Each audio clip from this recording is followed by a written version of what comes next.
I'm Haze Hartwig. This is Bamboo, Vancouver's property management and investment podcast.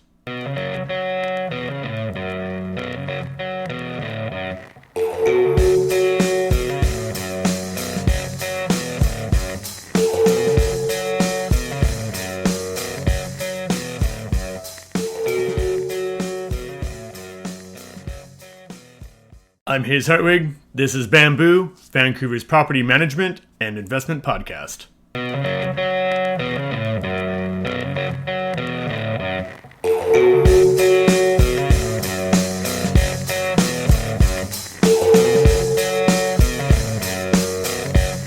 Hello everyone and welcome to the show.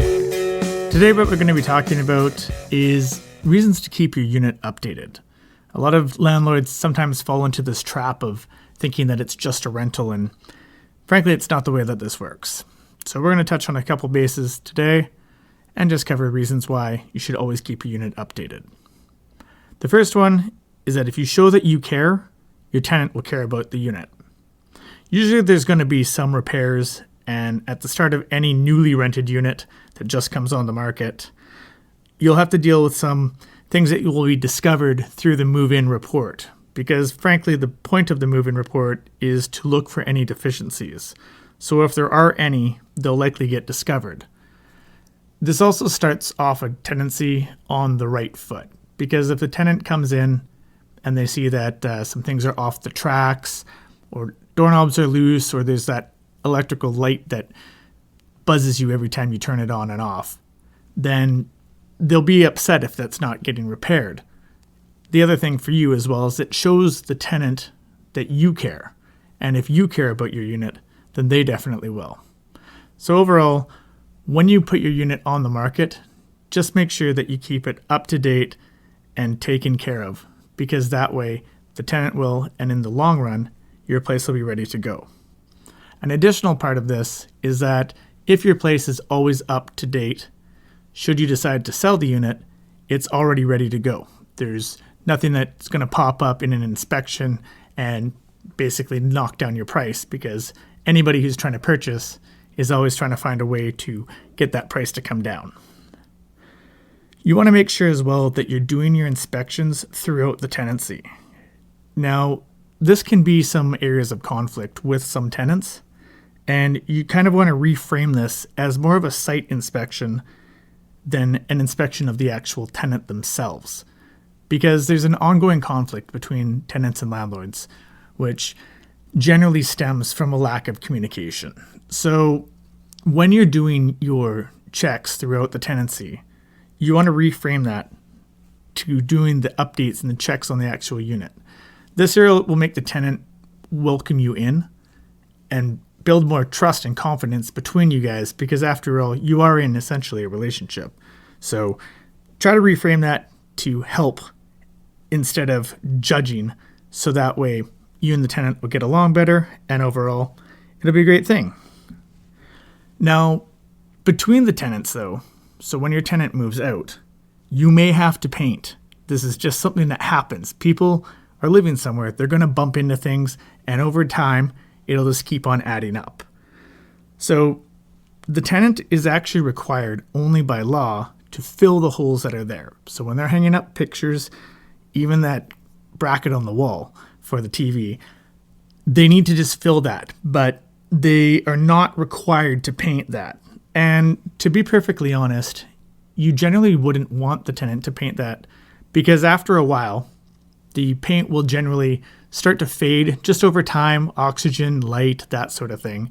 And if you use the exact paint out of the exact same can, it'll start to look like polka dots, because you have bright, brand new paint with older faded paint. So overall, just make sure that you understand that you will have to paint from time to time. The RTB, the residential tenancy branch, generally accounts 4 to 5 years, or you may want to consider between 2 to 3 tenants per paint job, depending on where, of course. There's always some things that'll up and down, such as if they have kids, for instance, takes a good couple of rounds out of the paint, because, they're learning to walk, they're bumping into things, stuff like this, right? So you do want to take that into consideration, and a lot for the fact that you will have to paint at some point in time, and this will help you to gain the maximum price for your rental, as opposed to just trying to fumble through and hope for the best. So sometimes there's a conflict with some of the landlords that we deal with, and they're upset that they have to paint, but over time, it's just something that happens. You just want it to be fresh, and it just looks great. So it's a good investment, and it'll definitely pay itself off later on. One of the other things that you may want to consider is choosing laminate over hardwood if you're using a hard surface.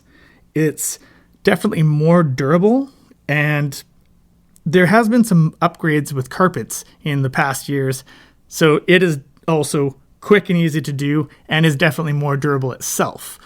But that being said, I would always suggest to go towards a hard surface. Even a vinyl plank would be a good idea. But what this does, yes, it'll be a little bit more of a charge for you when you're first installing it, but it will be more durable.